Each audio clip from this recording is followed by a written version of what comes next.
On Christmas, my parents gave me a book about getting serious and called me a man-child, while they gave my sister $8,000 for business school. So I got serious and called CPS on her. What's good, Reddit? Grab some popcorn because this story gets absolutely wild. Family gave my golden child sister $8,000 while giving me a book about growing up and called me a man-child. The funny thing? Sister was neglecting her kid while living off their money. So I decided to grow up as they said, documented everything, called CPS, and watched them lose their minds. Here's what went down.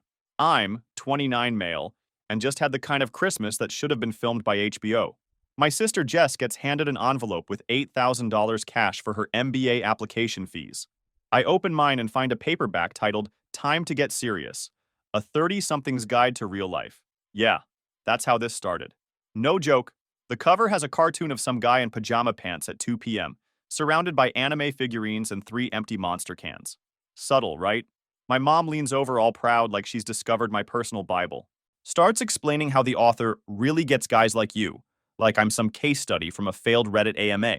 Meanwhile, Jess is fanning herself with $100 bills like she's auditioning for Narcos, MBA edition. We want to invest in your future, my dad tells her with the kind of serious tone you'd use for a cancer researcher or maybe someone launching a rocket. This is her third time applying to something business adjacent, and the last one ended with her trying to launch a candle subscription box and blowing $2,000 on logos. Then mom turns to me with this stretched out Stepford smile and hits me with, maybe this will help you figure out what you want to be when you grow up. I'm sitting there holding this literary middle finger when my buddy Jared walks back from the kitchen with a drink, takes one look at the book, then at Jess counting her stack, and just goes, "Damn, Mike! They really said here's 8 grand, and here's a participation trophy on the same day. That's efficiency. I'm 29. I'm a freelance animator. My work's been in Netflix shows your girlfriend binge watches, and you pretend you don't. I've done viral ad campaigns that probably made you click skip ad with rage. I make good money. I like what I do. I don't own khakis. Apparently that means I'm a disappointment. And this isn't new. Last Christmas, Jess got a brand new MacBook Air for school research. I got a cookbook titled Bachelor Meals, Sad Dinners for Sad Men. I wish I was kidding. It had a foreword that literally started with, "You've given up and that's okay." Year before that, she got $3,000 for a business conference in Miami. I got a prepaid 6-month gym membership. Expired before I even found the welcome email. I hadn't mentioned working out. Ever. But here's what really sealed the deal for me that day. While Jess is calculating her net worth like she just won the lottery, Dad pulls out his phone and starts showing everyone her latest Instagram post. Some filtered selfie with the caption, "Building an empire takes sacrifice, nopper mom boss." The sacrifice apparently being her actual child. But we'll get to that. Mom starts gushing about how entrepreneurial Jess is, how she's following her dreams, and creating generational wealth. Meanwhile, I'm thinking about the stack of overdue notices I saw falling out of Jess's purse last week when she dropped off Mason. But here's the thing. While Jess is off building her brand, I'm the one watching her 5-year-old kid Mason. Every single weekend. Can you just take him Friday through Sunday? Sure. Cool. Love the kid. But it became a routine. And by routine, I mean I became the third parent, except unpaid and apparently unqualified to receive anything but self-help books. Mason basically lives at my place now. He's got his own drawer, a backup toothbrush, memorized my Wi-Fi password, and thinks peanut butter toast is some Gordon Ramsay-level cuisine because I bother to cut the crusts off. He calls my apartment the fun house. Meanwhile, at Jess's place, that's where he gets ignored and left to fend for himself. Every week, she shows up in the same yoga pants and fake hustle energy, talking about networking events like she's grinding in Silicon Valley when really she's tagging wine bars on Instagram. Half the time, Mason shows up in the same hoodie from Friday, still sticky with juicebox residue, looking like he just did time in toddler prison. No jacket, no snack, and always a rushed explanation like, "He was too hyper this week," or "I was out of milk." One time he showed up with a black eye. Jess claimed he ran into a door while playing hide and seek. Kid was 5. He knew exactly what doors looked like and how to avoid them. When I pressed for details, she got defensive and started talking about how boys will be boys, and I was overprotective. That same weekend, Mason told me he wasn't playing hide and seek. He was hiding under his bed because mommy's friends were being too loud and scary. Different story, same bruise. Meanwhile, I'm the one helping him with his spelling homework, brushing his teeth and convincing him bedtime doesn't mean abandonment. But sure, let's act like I'm the problem because I don't own a briefcase. So when I sat there holding that book while Jess counted literal stacks of money like she was doing a rap video audition, I didn't flip the table. I didn't say a word. I just looked around and thought, I'm raising their grandson, handling their daughter's mess, and somehow I'm the one being treated like a midlife couch potato. That was the moment. The exact second I realized this wasn't just a weird Christmas. This was my family's default setting. Let me break down just how deep the favoritism goes. Jess could have hijacked a school bus growing up, and they'd find a way to blame me for not distracting her with a board game. She once burned popcorn so bad the microwave shorted out, and Mom said, well, maybe if someone had offered to help with snacks. I was 12. I wasn't even in the house. Jess got caught cheating on her SATs junior year. They said it was their fault. Too much pressure on a gifted mind. Meanwhile, I won a statewide animation contest senior year, and the response was, don't let this go to your head. It's not a real job. Jess has this talent for making every bad decision sound like a TED Talk. Dropped out of college? It just wasn't aligned with her entrepreneurial path. Second dropout? She's pivoting into brand consulting? Maxed out 3 credit cards? It's called investing in life experience. Got pregnant by a guy who ghosted her faster than my dad's hairline in the 90s? She's empowering herself as a single mom. The guy who knocked her up? Total winner. Showed up to exactly 0 prenatal appointments, disappeared the second the pregnancy test turned positive, and somehow that became Jess choosing to be independent. Last I heard, he was selling protein powder on Facebook and living in his mom's basement. Somehow, everything she touches turns into a learning experience. If I miss a family dinner, I'm labeled irresponsible. She misses one, and it's because she's grinding. Money-wise, it's straight up delusional. I did the math, because I like pain apparently. In the last 3 years, they've handed her around $25,000. I'm not guessing. I've seen the transfers. MBA prep courses, networking events, launch capital, Mason's childcare, which is code for me. Every few months, there's another one-time boost to get her back on track. The best part? She always has some elaborate explanation for why this investment is different. Last time, it was for a personal branding intensive that cost $3,000. Turned out to be a weekend retreat where she learned how to take better selfies and post motivational quotes with sunset backgrounds. Meanwhile, last year, my dad called me asking if he could borrow $800 to fix their car. I sent it. That was 10 months ago. The only update I've gotten is a forwarded article from Mom titled, Why Freelancers Struggle with Commitment. Cool, thanks for the psychology lesson. But what really makes my blood boil? How they treat Mason. This kid's not just neglected. He's invisible to them unless there's a camera or company. They see him twice a month max, and that's usually when Jess needs to pawn him off so she can hit a mixer at a downtown wine bar and pretend it's an investor summit. When Mason's with them, they hand him an iPad, toss him a Lunchable, and treat it like they just performed humanitarian aid. Dad literally said, we love having him around, but it's exhausting. Exhausting. The kid watches Paw Patrol and falls asleep by 8. I tried bringing it up once. Just once. I kept it calm. Hey, I think Mason's starting to notice how little he sees you guys. Mom didn't miss a beat. You don't understand the pressure Jess is under. She's doing her best to build a better future for Mason. Oh yeah, by abandoning him every weekend so she can play entrepreneur Barbie at hotel rooftop bars. Real inspiring. The worst part was watching my parents rationalize everything in real time. They'd share her posts on Facebook like she was running for Congress. So proud of our daughter for chasing her dreams, with crying, laughing emojis. The same week, Mason told me he had to use a towel as a blanket because his sheets were in the washing machine for 5 days straight. Then came the moment that snapped whatever thread of chill I had left. 2 weeks before Christmas. It's 11 p.m. on a Wednesday. Not even a weekend drop-off. I'm working late on a pitch for a brand campaign when there's a knock. It's Jess. She's got Mason with her. Kids in pajamas. Hair all over the place. Clutching a half-eaten Happy Meal like it's his emotional support meal. Eyes red. He'd clearly been woken up and shoved in the car. Emergency networking event, she says. Doesn't even make eye contact. She's wearing heels and a blazer, like she's headed to close a Series A round, not ditch her kid on a school night. I'll pick him up Sunday, she adds. Before I can even respond, she's already halfway down the hall. Mason's just standing there with ketchup on his sleeve and that spaced-out look little kids get when they're holding back tears. Jared was crashing on my couch that night. His place was getting fumigated. Saw the whole thing go down. After I got Mason settled, Jared just shook his head and said, Bro, she really dropped off a 5-year-old at 11 p.m. dressed like she's about to pitch cryptocurrency to venture capitalists. That's not networking. That's just called being a terrible parent. I let him settle in, gave him water, set him up with his favorite dinosaur blanket, tried to keep it light. But that night, he crawled into my bed and just whispered, "Why doesn't mommy want to be with me?" And I had nothing. No line, no joke, no quick answer. Just sat there next to a 5-year-old who was starting to figure out the truth too early. After the Christmas book stunt, I'm lying in bed, staring at the ceiling fan like it's got answers. That book wasn't just a slap, it was a mission statement. Get serious about life. Cool. Let's do that. I decided to get serious about the only thing in this mess that actually mattered, Mason.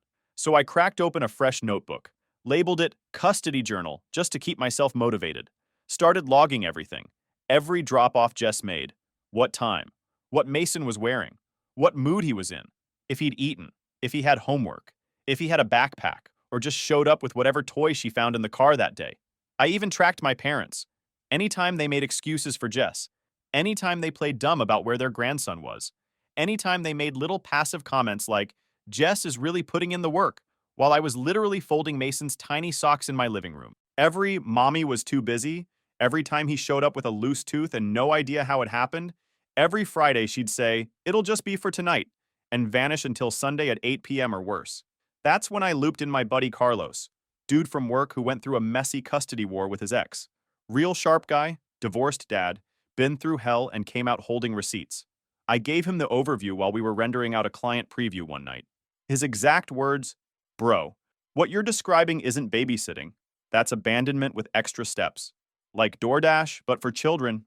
We laughed, but not really. Carlos walked me through the documentation process like he was teaching a masterclass. Showed me apps that timestamp photos, how to save text screenshots with metadata, even recommended a voice recorder that automatically backs up to cloud storage. Family court isn't about who loves the kid more, he said. It's about who can prove they're actually taking care of them. So I leveled up, started snapping photos of Mason at drop-offs. Dirty clothes, mismatched shoes, bruises that looked suspiciously like adult handprints. Not accusing, just documenting, just in case. Kept receipts for food, clothes, school supplies, basically the starter pack for a parent who never agreed to the job. Tracked when he talked about things like mommy's new friend who sleeps on the couch, or how the house is really loud when mommy has parties. Mason once told me they had cereal for dinner 4 nights in a row. Said the milk smelled weird, so he just ate it dry. I once caught him quietly stuffing granola bars in his backpack before I took him to school. When I asked why, he just shrugged and said, "In case mommy forgets lunch again." You ever see a 5-year-old pack for survival? That's when it really started sinking in. The documentation revealed patterns I hadn't noticed before. Like how Jess always dropped him off on weekends when she had important meetings, but her Instagram showed her at brunch spots and pool parties. Or how Mason's bedtime stories at my place always involved characters who found new families or went on adventures without their parents. Then came the week that pushed it over the edge. It was the middle of my Christmas break. Jess had dropped him off Friday night. Same drill, same vague excuse. Said she'd pick him up Sunday. Didn't. Monday rolls around. No call, no text. I message her. Nothing. Tuesday, I get a response. LOL OMG, I totally lost track of time. Yeah, cool. She finally shows up Wednesday afternoon, 4 full days later. She walks in wearing a rhinestone hoodie, fake lashes, and an airport margarita tan, reeking like she spent the past 72 hours crawling through hotel bar lobbies. "Sorry, babe," she says. To me, not Mason. Vegas ran longer than expected. Business conference, you know how it is. Business conference. In Vegas. While your 5-year-old is sleeping in my guest room asking if you died, Jared happened to be dropping off takeout when she showed up. Took one look at her Vegas glow-up and goes, "Business conference? What kind of business? Professional poker or pyramid schemes?" She ignored him and stumbled out like she was running late for bottle service. Mason didn't even run to her. He just stared like he wasn't sure if he was in trouble or dreaming. I didn't say a word, just watched her leave. That's when I called Uncle Rick, the one guy in the family who doesn't live in delusion land.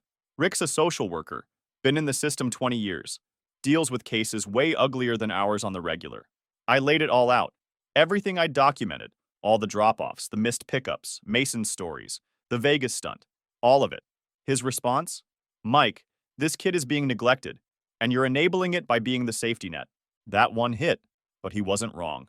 He spelled it out for me. Jess was living a consequence-free lifestyle because she could. I was making it possible. My parents? Financing her lifestyle while ignoring the fact their grandson eats better under my roof than at his own house. They couldn't even be bothered to ask if he needed school shoes, but they'd Venmo Jess $300 for a branding consultant. You want to help Mason? Rick said. Stop protecting the adults and start protecting him. So that's exactly what I planned to do. I didn't want to go nuclear. That wasn't the goal. But Rick, being Rick, laid it out straight. Prepare like you're already in a custody battle, because whether you say it out loud or not, you are. So I started building the file. Not a journal anymore. This was evidence. Dates, times, drop-offs, pickup no-shows, what Mason ate or didn't, what he wore, how he looked. Uncle Rick gave me a literal checklist CPS uses and told me to treat every visit like a case study. Turns out the situation was even worse than I thought.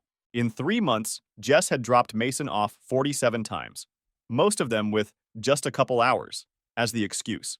A couple hours turned into entire weekends, sometimes longer. A few turned into nearly 4-day stretches where I had to scramble to adjust my entire freelance schedule just to keep the kid fed and rested. He missed school twice because she forgot to pick him up.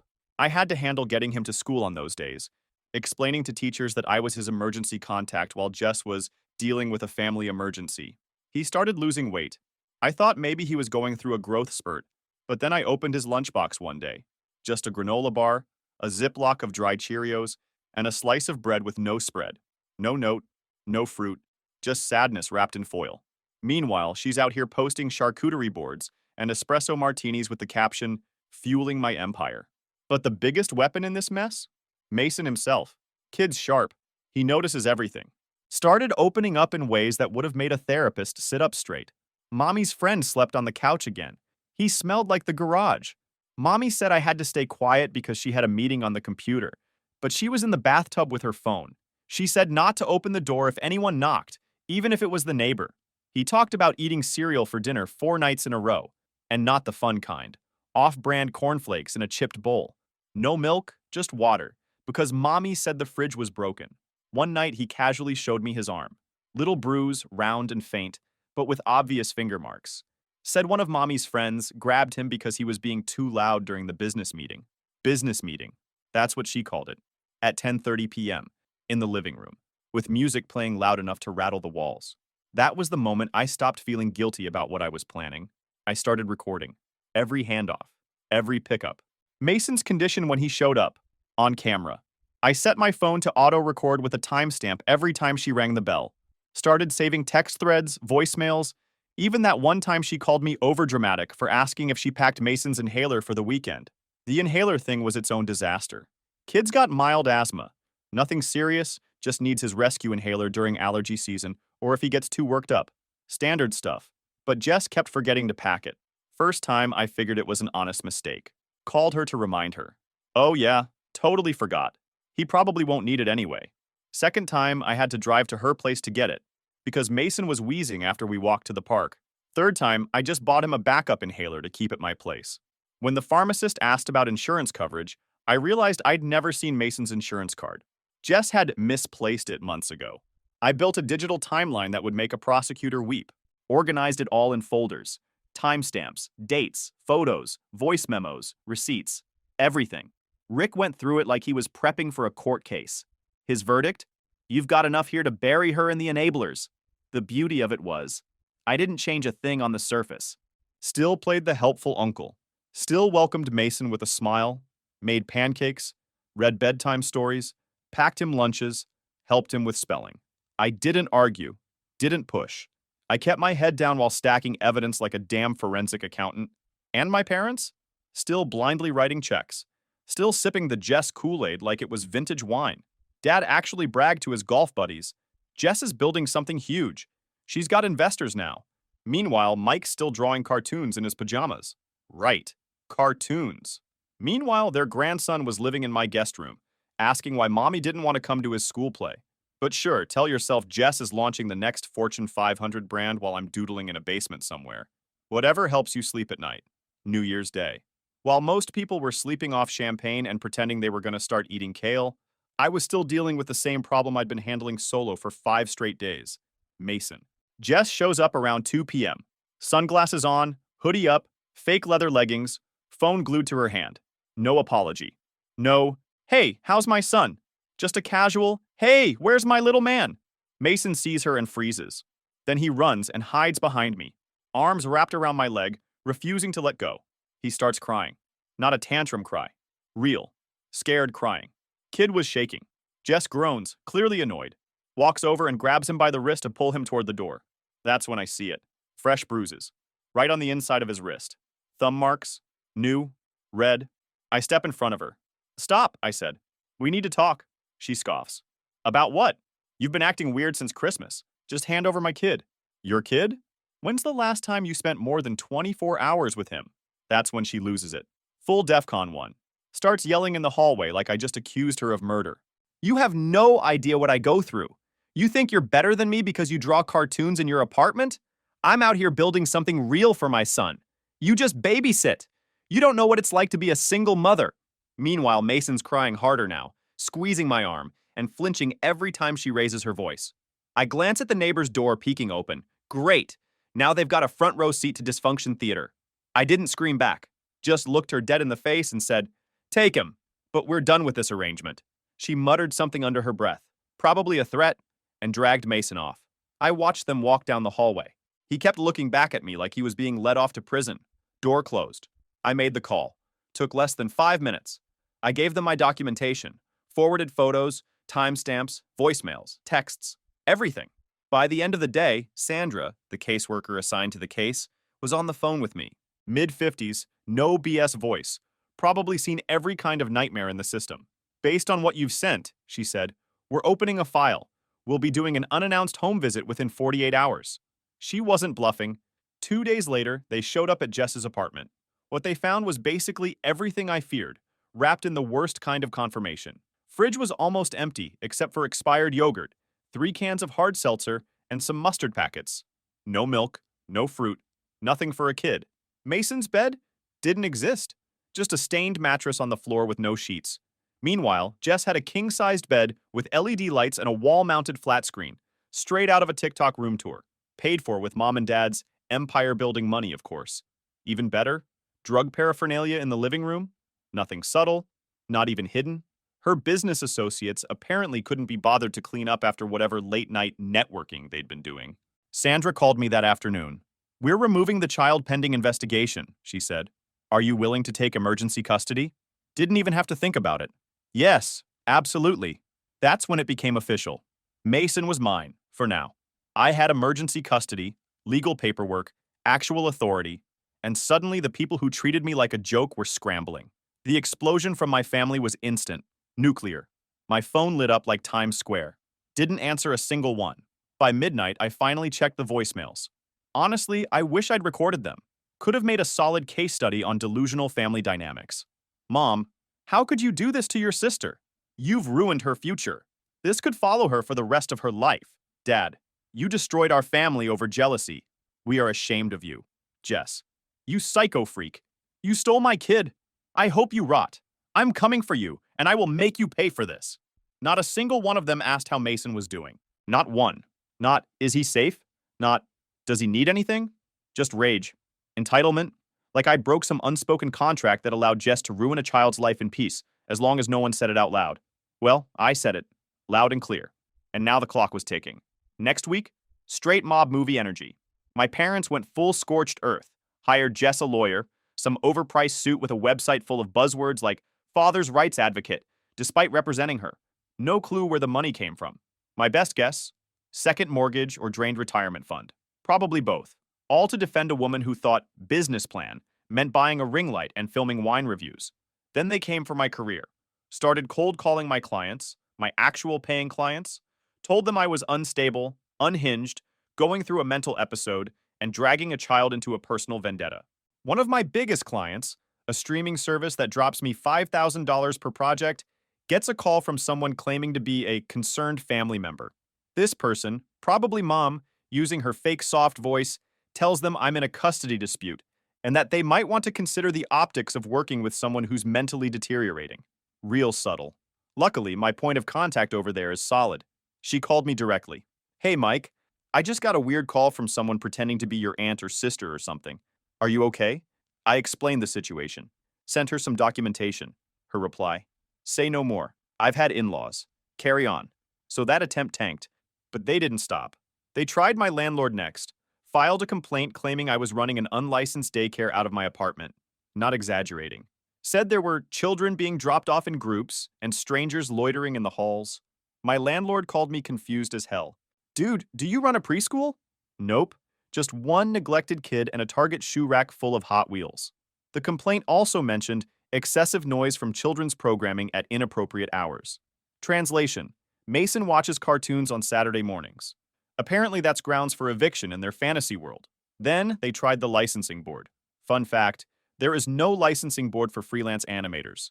Doesn't exist, never has. Still, someone sent an anonymous letter to the non-existent board claiming I was exposing minors to disturbing content via my animation studio. I work out of my home office. Most of my gigs involve motion graphics and 2D characters that look like cereal box mascots. But sure, real Joker origin story stuff going on in here. But then they went nuclear. They called CPS, filed a full-blown claim that I was abusing Mason, coaching him to lie, and manipulating him into fearing his mother. Total fabrication. All of it. All. But CPS had already seen my file. Sandra, my caseworker, called me before I even knew about the report. Don't panic, she said. This kind of retaliation happens more than you'd think. Your documentation is solid.